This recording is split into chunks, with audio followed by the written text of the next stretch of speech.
Bueno, buenos días, bienvenidas y bienvenidos. Es un placer para mí estar acá compartiendo este panel con estos tres talentos. Tenemos poco tiempo, así que voy a comenzar para que hablemos un poco de la visión de los CEOs. Y recién en la apertura Alejandro mencionó mucho el tema de los talentos y las personas. Y hay un debate que creo que dijimos no vamos a traer al panel porque ya está muy conversado, pero es el tema de las diferencias generacionales, ¿no? Las expectativas de las personas. También hablamos de las nuevas generaciones, qué es lo que esperan, la generación plateada. Y acá la pregunta va para Luis, que sabemos que algo sabe de todo esto. Luis, ¿cómo podemos hablar de las organizaciones? ¿Cómo pueden las organizaciones innovar para construir vínculos en esta diversidad de expresión de las personas? Bueno, muchas gracias. Gracias a todos. A ver, respuesta corta, dos palabras. Criterio y consistencia o coherencia. Y ahora desarrollo. Nosotros estamos viviendo en un momento en donde el mercado laboral está pasando por una gran disrupción, un descalce entre la oferta y la demanda. ¿Qué está pasando en las empresas, básicamente? A ver, haciendo una gran generalización, yo diría que está pasando dos grandes cosas. Por un lado, después de todo el proceso que fue la pospandemia, las empresas se están analizando y están observando o autopercibiendo de que tienen mucho más poder en la relación entre ellas y los empleados. Entonces, cuando le preguntamos a los empresarios cuánto poder tienen respecto de los trabajadores, el 60% nos dice que tienen mucho más poder que antes para establecer las condiciones laborales. Por el otro lado, se perdieron los puntos de referencia. Entonces, nosotros estamos acostumbrados normalmente a tomar nuestras decisiones en función de experiencias de otros que han sido exitosas y a partir de ahí vamos construyendo. Como ya no tenemos puntos de referencia, lo que hacemos es tomar experiencias de otros sin saber si son exitosas o no. Entonces nos subimos a la ola y a la moda de muchas cosas. Eso está pasando en el mundo de las empresas. ¿Qué está pasando en el mundo de los trabajadores, en el mundo de las personas? Bueno, se cambiaron las escalas de valores, se cambiaron la forma en cómo nosotros entendemos el trabajo. Y empiezan a aparecer otros factores, el bienestar, la flexibilidad. Queremos trabajar para vivir y no vivir para trabajar. Entonces, mientras que las empresas han adoptado y se han subido a la ola, muchas de ellas han subido a la ola de la productividad y parecen que estuviéramos como chicos de la primaria aprendiendo las tablas de multiplicar. Entonces, no hay ninguna reunión donde te pregunten, che, ¿vos qué sos? ¿2 por 3? ¿4 por 5? ¿6 por 8? Para tratar de explicar cómo son sus esquemas de teletrabajo. La realidad es que el 50% de la generación Z no trabaja más de 6 meses en el mismo lugar. Y el 50% de los líderes hoy dicen que tienen, los mandos medios dicen que tienen estrés. Y la consistencia tiene que ver con que otro de los grandes factores que hoy están demandando las nuevas generaciones es justamente trabajar en empresas que tengan un propósito que sea consistente con su estrategia. Y el gran problema es que muchas empresas se han metido en un enorme lío por subirse a la moda de determinadas cuestiones y de alguna manera han quedado atrapadas en una especie de washing donde, por ejemplo, hoy tenemos muchas empresas de entretenimiento, muchas empresas de venta de ropa que están perdiendo millones de dólares porque se han subido o han quedado atrapados en esta dicotomía woke, no woke, en donde en realidad ahora no saben qué hacer, porque se subieron a la moda woke y ahora se dieron cuenta que con eso están perdiendo, por ejemplo, en Estados Unidos un montón de ventas, pero si se van de la moda woke y se pasan para el otro lado, van a perder la otra mitad de la venta, porque van a decir que abandonaste tus principios. Y eso está pasando en el mercado laboral. El 70% de los jóvenes no está dispuesto a trabajar en una empresa que no tenga consistencia con su propósito empresario y que esa consistencia tenga que ver con un impacto sostenible. Así que bueno, esos son los dos grandes factores. Bueno, bien complejo, una gran pintura del estado de situación, y lo tomo para preguntarle a Lore, en este contexto complejo de cómo se comporta el talento y todo lo que es necesario para la innovación, ¿cómo imaginas que va a evolucionar la cultura de las organizaciones que crean soluciones para sus clientes? Bien, bueno, buenos días a todos. A esto te diría, le agregaría la siguiente parte, ¿no? Lo que continúa, que es lo que está sucediendo hoy es que tanto las organizaciones privadas como las organizaciones públicas muchas empresas hoy son nativas digitales, pero muchas no. Muchos de nosotros o muchos de ustedes, yo estoy en una empresa que es un nativo digital, están empresas que no nacieron digitalmente, los gobiernos no son nativos digitales. Entonces hoy estamos viviendo en esa transición, ¿no? Donde una era algunos están transicionando la era esta de la digitalización, otros están yendo al hacer digital, cómo empiezo a hacer digital, a optimizar, a eficientizar algunos procesos para llegar al punto de ser digital. Y todo esto tiene que ver con los cambios transformacionales y los cambios culturales de las organizaciones. ¿Qué es lo que está pasando hoy? Es cómo yo empiezo a utilizar las herramientas que tengo disponibles para ser cada vez más eficientes, para ser cada vez más enfocado en mi cliente, para optimizar mis procesos, para agilizar mi estrategia, para agilizar la manera en la que yo tomo decisiones. Hoy el mundo está cambiando cada vez más rápido, las tecnologías están evolucionando cada vez más rápido, la inteligencia artificial está transformando la manera en la que estamos haciendo todo y la va a seguir transformando definitivamente. Hay estudios y estadísticas que dicen que en los próximos 10 años, inclusive si no hiciéramos nada, la inteligencia artificial va a agregar 7%, va a incrementar 7% el PBI del mundo. O sea, esto está atravesando de verdad la manera en la que estamos haciendo las cosas, y para eso como organizaciones tenemos que estar preparados. Hoy la conversación de las tecnologías inclusive ya no está enfocada primariamente en los equipos de IT, sino en los CEOs, en los líderes, en los CFO. ¿Cómo hago yo para impactar mi negocio, para generar equipos cada vez más diversos, cada vez más adaptables, que tengan esa capacidad de desaprender la manera en la que hacemos, de aprender a hacerlas de manera diferente, de incorporar estas nuevas tecnologías, de trabajar colaborativamente, de medir el resultado de cada cosa que estoy haciendo? La tecnología está disponible hace muchísimo tiempo.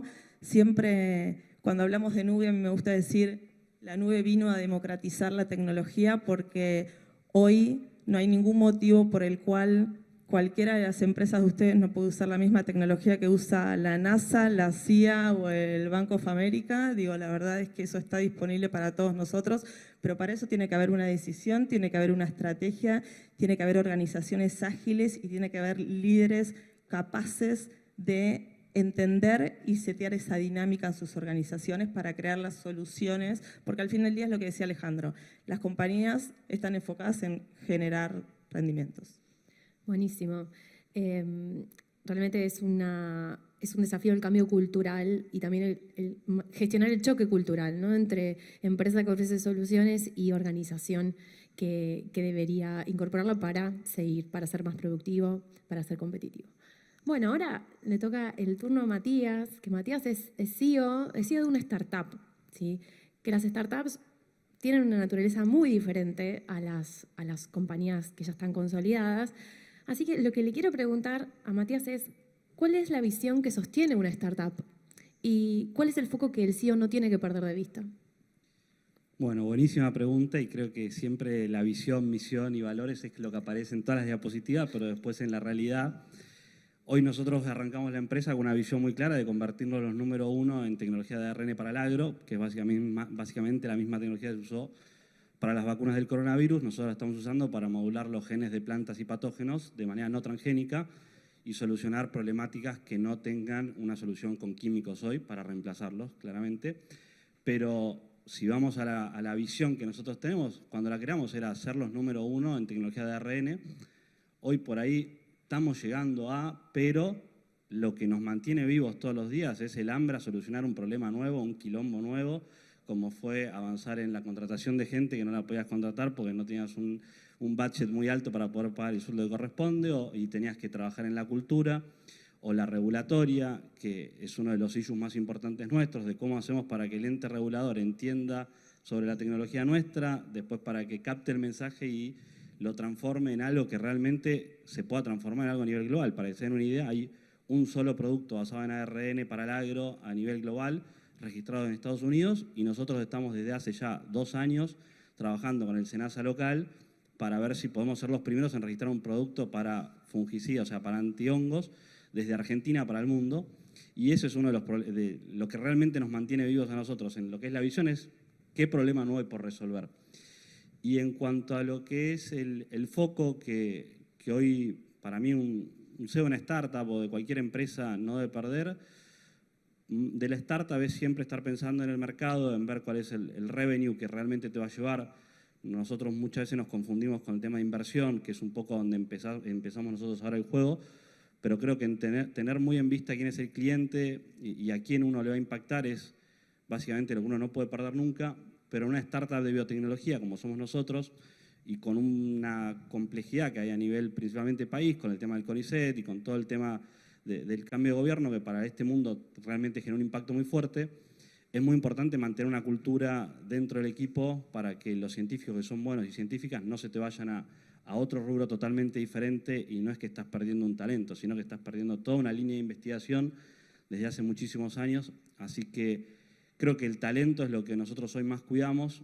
Como un ejemplo bien más a lo actual, me acuerdo hace 2 años contratamos a uno de los pasantes y estaba loco que quería hacer un montón de cosas en la tecnología, buscaba esto, buscaba el otro, y digo, flaquito, le digo, no, medio informal, ¿no? Pero le digo, por favor, dejá de focalizarte en cualquier cosa, o sea, vas a competir con el chat de GPT, o sea, en cualquier momento vas a dejar de ser interesante en un solo tema, vas a pasar a ser un genérico y te va a agarrar el chat y te va a pasar por encima y no vas a servir ni para nosotros ni para ninguno.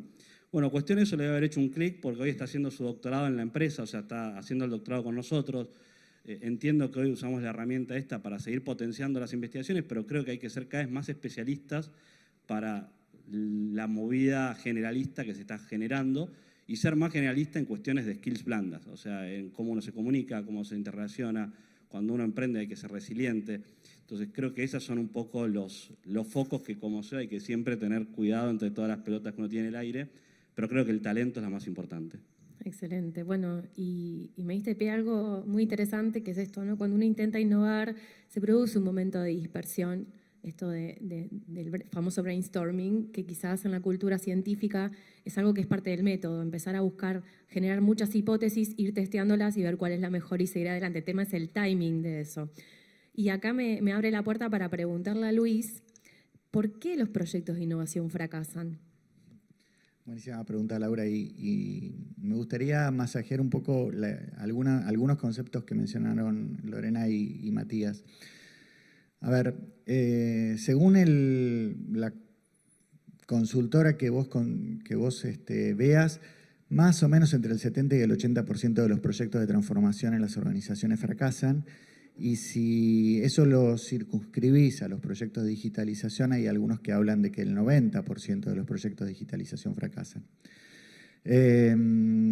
Si uno mira la última publicación del World Economic Forum, los procesos de automatización se desaceleraron tremendamente este último año y van a crecer solamente en el mundo en promedio un 1%.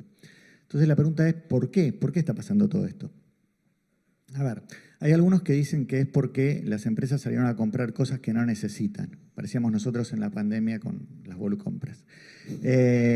Otros que dicen que fracasan los proyectos de change management, y hay quienes sostienen de que hay un desfasaje entre la estrategia y el resto de la gente. Solamente un 25% de los empleados conocen cuáles son las prioridades estratégicas de sus empresas. Me gustaría agregar una capa de complejidad a esto para que se lleven así como una mayor confusión.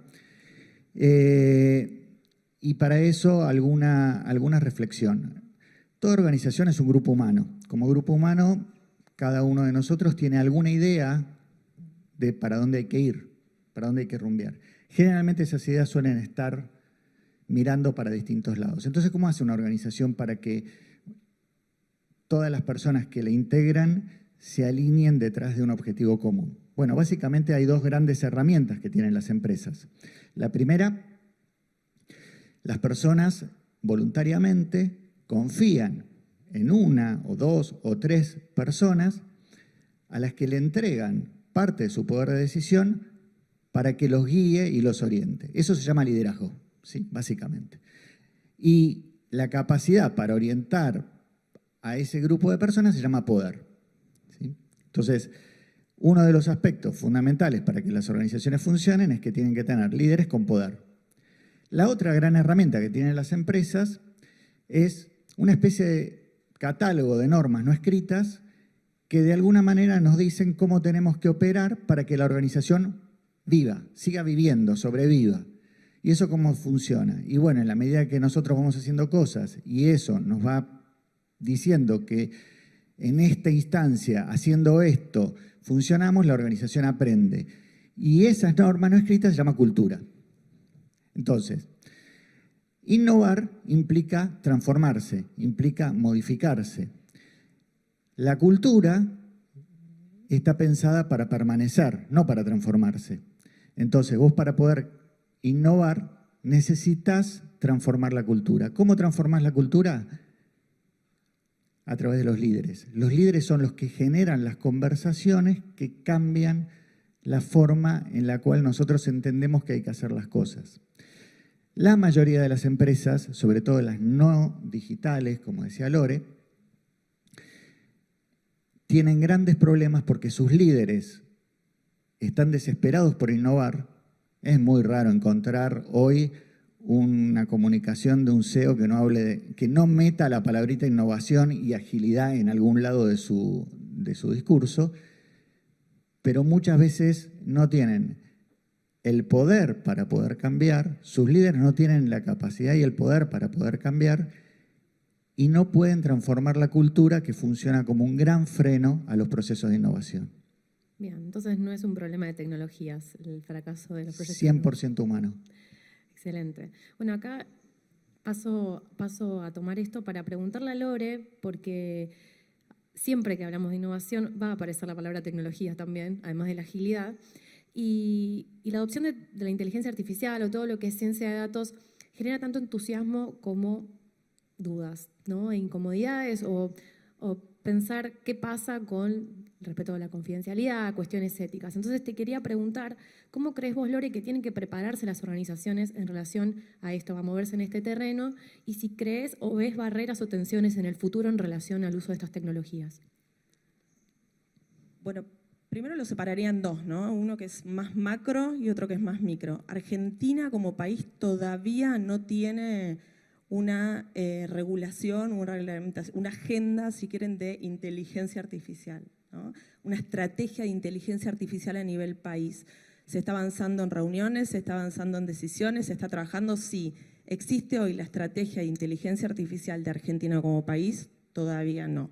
Y esto tiene un montón de implicancias, porque cuando un país define una estrategia de inteligencia artificial, está pensando en la infraestructura que necesita habilitar para eso, en el desarrollo del talento, en cómo va a hacer trabajar y comunicar al mundo público con el privado, en cuáles son las regulaciones o el entorno que tiene que generar que sea habilitante para que las empresas puedan seguir innovando. Entonces, esto es clave, ¿no? Es decir, bueno, como país tenemos que seguir trabajando, acelerando y asegurarnos de tener y de estar seguros de que nosotros estamos preparados para esto. Leí unos reportes de CEPAL y de CENIA, que es el Centro Nacional de Inteligencia Artificial de Chile, del año pasado, y ellos hacen un ranking de los países, de cómo están respecto a la adopción de inteligencia artificial. Bueno, del 1 al 100, Argentina está en la mitad, o sea, nos falta bastante, ¿no? Creo que nos daba 55.77 puntos, si mal no recuerdo. Chile tiene 73, después lo seguía Brasil, después Uruguay, digo, todavía nos falta, entonces tenemos que seguir trabajando bastante en eso y en acelerar esas herramientas de adopción. Y después voy a la micro, ¿no? A las empresas, en qué hacemos nosotros como empresas. No hay inteligencia artificial sin estrategia de datos, ¿tá? No hay, no existe. Entonces, todos ustedes, si no tienen todavía una estrategia de datos, les diría que empiecen a preocuparse por eso, porque garbage in, garbage out, ¿no? Digo, tenemos que estar seguros de que nosotros estamos utilizando los datos correctos, tenemos una estrategia correcta y estamos seguros de que estamos además explotando toda la información que tenemos como organizaciones y como empresas. Después hablamos de inteligencia artificial, pero el punto de partida y la base son los datos. Y después a partir de eso es hacerme la pregunta correcta, ¿no? Porque por ahí no para todo tengo que usar la inteligencia artificial. Digo, hay múltiples tecnologías, no todo funciona para todo, no todo es necesario para todo, estamos todos como locos corriendo atrás de, bueno, en todas las mesas de conversación y de decisión hoy está la palabra inteligencia artificial. Bueno, es ¿para qué la uso? ¿Cuál es la pregunta? ¿Cuál es? Yo ahí invertiría, si quieren, la conversación, ¿no? No es qué tecnología uso, no, es qué problema tengo que resolver, qué problema de negocio yo tengo que resolver. Y después, ¿cuál es la tecnología disponible que me va a ayudar a resolver ese problema de negocio? Y ahí las preguntas que me hago como organización son claves. Hay una frase de Einstein que a mí me encanta, que dice, Einstein una vez dijo, o por lo menos decía que era de Einstein, no sé, capaz la inteligencia artificial me mintió y usó generativa y se la adjudicó a Einstein, pero decía, si yo tuviera que tomar una decisión en mi vida en 1 hora, que cambiara el resto de mi vida, dedicaría 55 minutos a hacerme la pregunta correcta y en 5 minutos voy a tener la respuesta. Entonces, un poco mi mensaje es eso, ¿no? Creo que como organizaciones lo que tenemos que empezar a estar seguros es de que nos hacemos las preguntas correctas para tomar las tecnologías correctas, armar los equipos correctos y tener los resultados que buscamos. Excelente, sí. Es esto de trabajar la paciencia y entender que los procesos de innovación requieren más tiempo de lo que nosotros quizás deseáramos ver resultados rápidamente, ¿no? Y la parte de la planificación y el pensamiento es algo que no se puede saltear como etapa. Ahora, a Mati le quiero preguntar, en su sector biotecnológico, porque venimos hablando mucho de datos, donde también juega la inteligencia artificial, pero por ahí no vamos a entrar ahí. Sí preguntarte, ¿cuáles son los riesgos de liderar una compañía que se basa en tecnología disruptiva? ¿Y vos cómo gestionás esos riesgos como CEO? Sí, que todo termina siendo innovador. Cuando hablamos con un cliente, te empiezan a preguntar, bueno, trabajamos con chicharrita, trabajamos con sigatoca negra, que es una enfermedad de bananas que no tiene solución con químicos, trabajás con botrytis o trabajás con cómo hacer para que la planta nodule de forma más rápida o más eficiente para poder fijar más cantidad de nitrógenos. Y uno empieza a tener todas las otras opciones que vienen también del cliente, del productor, del científico, y empezar a hacer una nube, ¿cuántas soluciones puedes hacer? Nosotros hoy, y con la inteligencia artificial, nosotros hoy tenemos un pipeline de más o menos unos 45 proyectos en nuestro pipeline de investigación y desarrollo, y nuestra plataforma nos permite seguir trabajando mucho mayor cantidad de proyectos. El tema es que tenés un cuello de botella, que es cuál de todos esos va a llegar al mercado, cuando nuestro objetivo es tratar de llegar al mercado lo más rápido posible, pero por otro lado es cuánto budget uno tiene disponible para poder hacer todos esos ensayos a campo, o en laboratorio y después a campo, y en qué momentos, y cómo uno se va metiendo en esa cadena de proyectos que van transicionando a productos. Ahí entra un rol muy difícil, que es a algunos cancelarles el proyecto, a otros financiárselos, con qué cintura uno se lo dice, y ahí es donde juegan mucho las habilidades blandas, tanto de la persona que se lo cancela o que se lo patea, como de la persona que lo tiene que incorporar también y tiene que entender por qué un proyecto no está siendo prioritario, o por qué ese proyecto, cuáles son los hitos o las necesidades que tiene que ser para ser prioritario.